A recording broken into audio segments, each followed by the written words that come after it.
А вот в таком состоянии вся квартира после штробы. Это уже прошло 5 минут.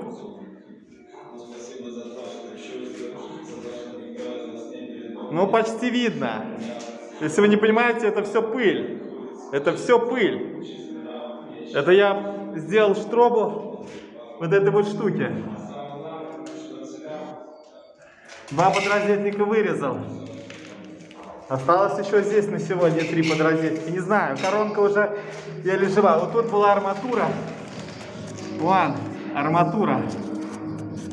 Чтобы ее высверлить, это было трындец. Вот, арматура шла ровно по подрозетнику. Пришлось выдалбливать. Коронка уже не имеет пару зубчиков. Коронка бэушная, пережила не один ремонт.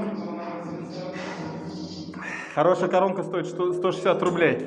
Я не покупал.